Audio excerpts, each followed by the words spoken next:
Marcos, a comparación del resto de los evangelios, es un libro que muestra constantemente el corazón de Jesús lleno de compasión por la gente, lleno de misericordia, pero de un punto de vista como protector.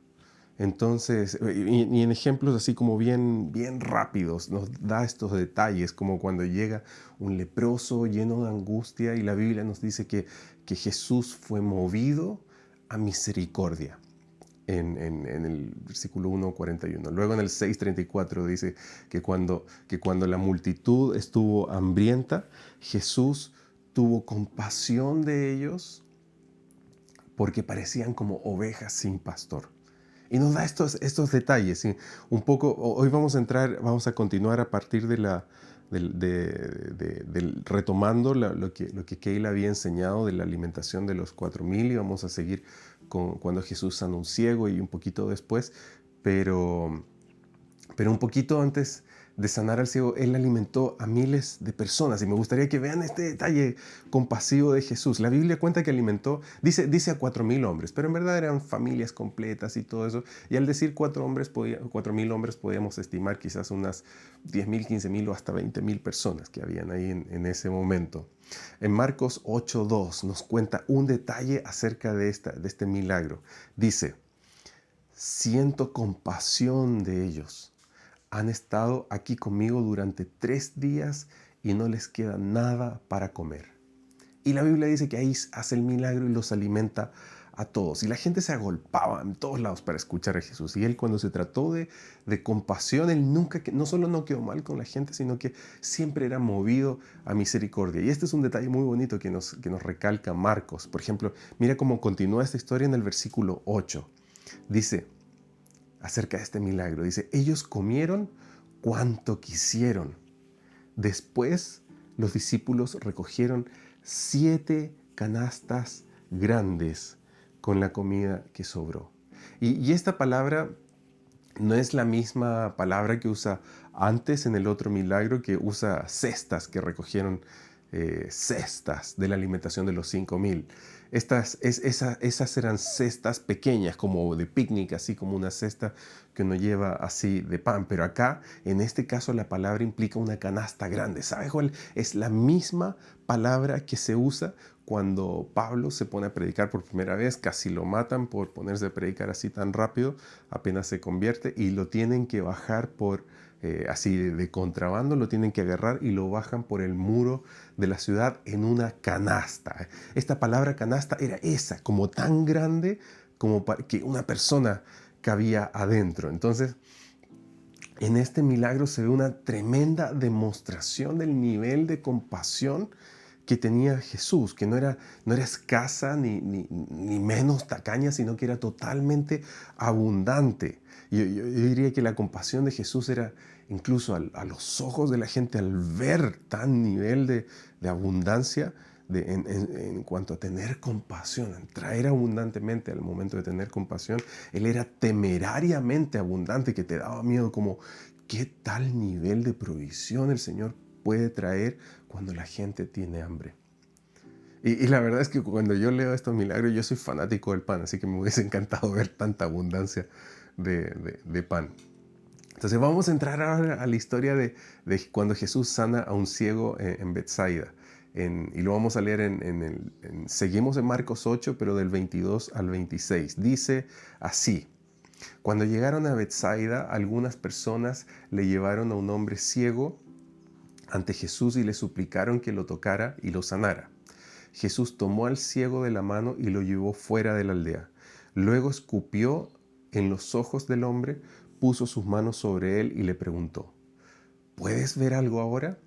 El hombre miró a su alrededor y le dijo, sí, veo algunas personas, pero no puedo verlas con claridad. Parecen árboles que caminan.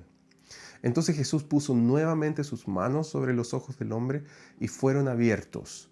Su vista fue totalmente restaurada y podía ver todo con claridad. Jesús lo envió a casa y le dijo, no pases por la aldea cuando regreses a tu casa. Y ahora, en la cultura, en el contexto judío, existía la tradición un poquito para entender como por qué este tema de la saliva. Había una tradición que le había dado facultades importantes a los primogénitos de cada familia y como que se engrandecía siempre el primogénito, terminaba siendo como el líder de la manada, el líder de la tribu, el líder familiar y una vez que pasa el papá, él pasaba a ser como el jefe del clan, el jefe de la familia y se le otorgaban como ciertos mitos, ciertas cualidades, como que infundían respeto a la persona. Y dentro de estas tradiciones se creía que cuando alguien tenía una herida, era el primogénito el encargado de venir y ante la familia y se creía que su saliva tenía cualidades curativas que habían sido como otorgadas de parte de Dios. Y en realidad más que una tradición era casi como una leyenda urbana, era como algo que se pasaba de boca en boca de cada familia. No tenemos registros anteriores a Cristo de sucediendo algo así como en el nivel que lo hizo Jesús. Pero en esta ocasión, con el ciego, vemos además a Jesús hacer un acto particular que muestra una consideración especial, una compasión especial, no solo por la situación económica, sino por el corazón en este caso del ciego. Y nos muestra que antes de sanarlo, Él se lo lleva para afuera del pueblo. Dice que lo toma de la mano y se lo lleva para afuera, lejos de la gente, donde podría sanarlo con tranquilidad y preocuparse por el corazón de esta persona probablemente si lo hubiese sanado frente a todos, piensa que esta persona no tenía ninguna experiencia viendo antes, él era ciego de nacimiento. ¿Imaginas cuán abrumadora hubiese sido la experiencia de ver por primera vez, de ver los colores? O sea, si ya los niños nacen no viendo todos los colores y de a poco empiezan a entender, a ver, a adquirir conciencia, aprender a hablar de a poco. Es como un proceso muy lento para los niños, pero imagínate para un ciego por primera vez. Que comienza a ver y de repente pasa todo eso, tiene que ser una sensación totalmente como hasta casi linda, pero también aterradora. Empezar a percibir todas estas sensaciones que nunca antes había tenido. Y la verdad es que a los fariseos, cada vez que ellos veían que Jesús hacía un milagro, se enteraban que Jesús hacía un milagro, no solo le hervía la sangre y que Jesús sane, sino también les hervía el cómo Jesús sanaba, porque el sanar con saliva era afirmar que él era el más importante dentro de la familia. Y él, ¿de qué familia afirmaba que venía? Él afirmaba ser el Hijo de Dios. Y una demostración poderosa de sanar con saliva, afirmando ser el Hijo de Dios, quería decir que él tenía que ser el enviado de Dios. Él tenía que ser así como en el tiempo de David, Dios le había dicho a David: tú eres mi hijo y a ti te hago rey y a ti te entrego las naciones. Entonces Jesús, diciendo hijo de Dios y sanando con saliva, afirmaba ser el hijo y comprobaba que él era el Hijo de Dios. Es más, Jesús sanó 3 veces con saliva. Sanó a este ciego, sanó a un sordomudo y también sanó al ciego de nacimiento en Juan, que también afirma en 9:1. Pero además, en este caso y en el del sordomudo, la Biblia nos dice que Jesús lo aparta a ambos de la gente para sanarlos. Y en la mayoría de los casos vemos a Jesús cuidando la integridad de cada persona. No solo los protegía del impacto de la gente, sino que la compasión era una compasión que protegía lo más profundo del corazón de la persona, que cuando se encuentre con el Señor tenga una experiencia única, sanadora, no solo física, sino también espiritual y emocional. Y eso significa que Jesús tenía que proteger a la gente incluso de los religiosos. Y la verdad es que los religiosos siempre van a malinterpretar las palabras de Jesús para beneficio personal. De la misma forma, son las mismas personas que van a malinterpretar lo que uno dice, que sacan como todo de contexto. ¿Quiénes son los religiosos? Son los parientes o compañeros de trabajo cizañero que están esperando a ver en qué momento empiezas a hablar de Jesús y esperando algo que digas de Dios o que reflejes o que digas: no, yo no hago eso, para empezar a atacarte, para empezar a decir, o que apenas te equivocas: tú el que ibas a la iglesia. No les importa escuchar todo lo que tienes que decir, sino que apenas puedan sacar algo de contexto y atacarte, lo van a hacer. O hablar mal de ti a espaldas es lo primero que van a hacer. El problema principal de los religiosos y por qué Jesús lo protegía tanto a la gente de los religiosos es que no soportan cuando dejan de recibir la atención que creen que merecen.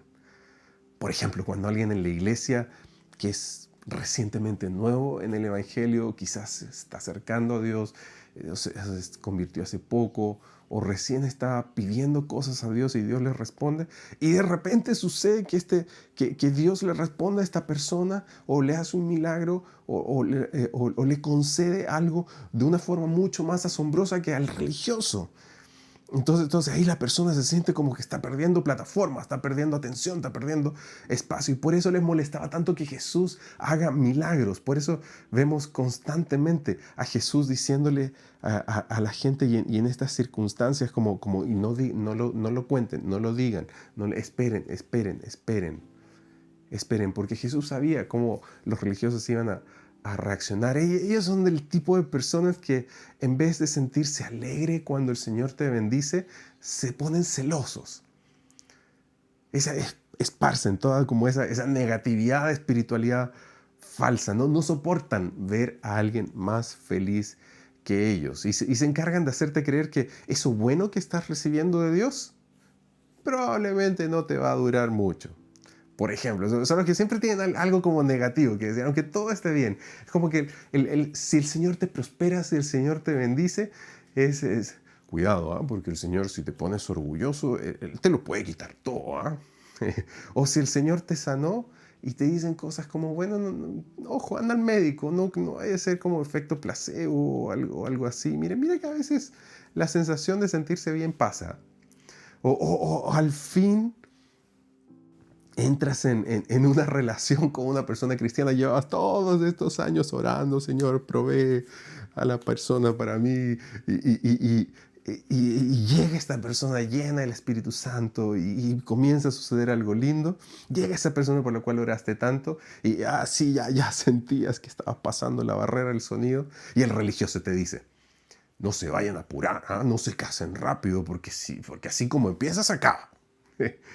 O las chicas que están embarazadas, nace tu hijo y te dicen, bueno, disfrútalo mientras eres bebé, porque mientras todavía no camine, porque apenas empiece a correr, ahí se va a transformar, ya va a ser insoportable. Son ese tipo de personas. Y lo peor, cuando llevas poco tiempo de cristiano, no sé si alguna vez te ha pasado, cuando llevas poco tiempo de cristiano, el Señor te habla, te dice algo lindo, experimentas su presencia por primera vez, y te dicen, está en su primer amor. Bueno, cuídalo mientras te dure.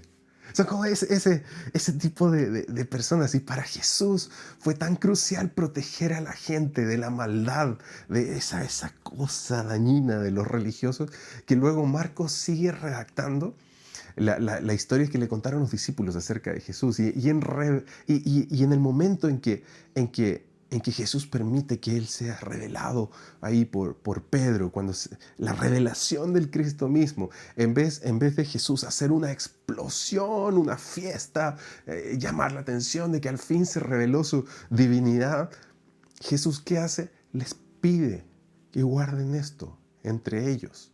En Marcos 8, del 27 al 29, dice, y Jesús y sus discípulos salieron de Galilea y fueron a las aldeas cerca de Cesarea de Filipo. Mientras caminaban, Él les preguntó, ¿quién dice la gente que soy? Bueno, contestaron. Algunos dicen Juan el Bautista, otros dicen Elías y otros dicen que eres uno de los otros profetas. Entonces les preguntó, ¿y ustedes quién dicen que soy? Pedro contestó, tú eres el Mesías. Ahora, Mateo, Marcos y Lucas tienen esta escena, pero solo Marcos nos muestra este aspecto donde Jesús buscaba como proteger el corazón de que esta tremenda noticia no vaya a ser afectado a sus discípulos por la reacción que podían tener los religiosos. Mira el versículo 30, dice, pero Jesús les advirtió que no le contaran a nadie acerca de él. Ahora, Jesús quería que no prediquen o algo así. No, no, no. Él quería que no se les apague la llama. Por eso Marcos nos muestra una y otra vez cómo Jesús protegía el corazón de la gente del ataque desmoronador de los religiosos. Por eso les advirtió que no contaran, como dice estos versículos, les advirtió que no contaran a nadie acerca de él. Como también al ciego. No pases por la aldea cuando regreses a tu casa. Por eso la mujer, vemos en Juan, la mujer sorprendida en el acto del adulterio. Jesús, en vez de sermonearla, la manda de vuelta y le dice, vaya a casa, no peques más. No peques más y vaya. Y Él no nos estaba diciendo que no prediquemos, porque compartir de Jesús es una parte importante de la Gran Comisión. Él estaba diciéndoles que en ese momento no era el lugar para reaccionar como ellos querían. Primero Él quería enseñarles a que prediquen sí, pero con humildad, que sepan usar los dones con humildad para no caer en la misma actitud y volverse religiosos. Ya vendría el momento y cuando llegue sería glorioso. También a veces sucede que hay tantas personas oprimidas por el enemigo que han tenido malas experiencias entre cristianos religiosos y les ha tocado alguna vez que han asistido a alguna iglesia, han visto liberaciones tormentosas, gritos al estilo Hollywood y líderes religiosos orando y vociferando como si fueran, ahí tengo una imagen del mago Gandalf luchando contra un dragón un demonio, como algo así, como una escena así, pero como si se imaginaran que en lo espiritual está pasando eso. Y la verdad es que cuando exponemos a la gente a una circunstancia así, ¿qué es lo que primero? La gente se psicosea y piensa, bueno, yo sé que no estoy bien, y si me llega a salir algo cuando oren por mí, ¿van a hacer un show así de grande también? Y la gente inconscientemente en su corazón, frente al temor de la condenación de esa persona religiosa, o que expongan sus historias como que alguien diga, bueno, y cuando liberé la semana pasada a Pepito y le saltaba espuma y todo eso, entonces, bien, Pepito, ven, para que la gente te conozca, mira, muéstrales. ¿Me entiendes? La gente piensa, yo no quiero llevar a mi familia, a mis amigos, a un lugar así. Entonces, ¿cómo puedes protegerte a ti? ¿Cómo puedes proteger a tus amigos? En la forma, en la intención que Jesús tenía, porque Él quería cuidar tu corazón. No expongas a tus amigos, si los quieres llevar a la iglesia, no los expongas a la gente conflictiva. Si ahora tienes 1, 2, 3 personas en mente, aun si están dentro de la iglesia, no los expongas a ellos.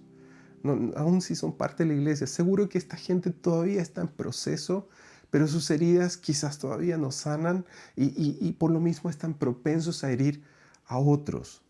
No los expongas a cristianos que le van a tirar el ánimo para abajo. Aléjalos de la gente, especialmente si sabes que son gente que busca ser exaltados. Y para terminar, quiero decirles esto, ¿sabes qué? El Señor te ama. Él te mira y tiene la compasión, sabe todo acerca de ti, tiene la compasión por ti que nadie jamás podría tener. Él te entiende, te conoce. Tú tienes una historia única con Él. Así que, y Él protege esa historia, así que no dejes que nadie nunca te rebaje y desmerezca tu historia con el Señor. Quizás no se te apareció un ángel, quizás no viste una batalla de 5,000 demonios, pero oraste por paz y el Señor trajo paz. Su presencia vino. Quizás no viste un muerto resucitar, pero oraste por provisión para mañana y llegó el día de mañana y algo ocurrió, que sí hubo para comer ese día. El Señor se encargó. Y sí, pide al Señor que te dé valentía para predicar, pero también sabiduría para saber contar tu historia y saber a quiénes van a estar preparando. Porque el Señor tiene corazones listos para escuchar tu historia. Sabe quiénes la van a recibir bien, quiénes van a valorar tu historia y serán fortalecidos por lo que el Señor está haciendo por ti. Tu experiencia con el Señor y lo que Él te hable en intimidad es lo que te fortalecerá cuando vengan las dificultades. Así que protege tu intimidad con el Señor. No la divulgues como hacen los religiosos. Protege tu intimidad con el Señor. Una persona, un pastor, un líder, una prédica nunca reemplazará tu búsqueda personal con Él. Las experiencias de Dios que tienen los demás son válidas, son lindas, nos animan, pero nunca reemplazarán un encuentro personal con Él. Que alguien te predique como ahora o que te lea la Biblia, nunca reemplazará la experiencia que la leas tú y que el Señor te resalte a ti un versículo y te hable a ti de forma puntual y descubras algo nuevo de parte de Dios para ti.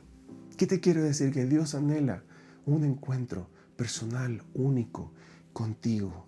Él te ama y Él quiere proteger el ambiente para que cuando llegue ese momento sea hermoso, sea inolvidable y sea algo que te marque para siempre.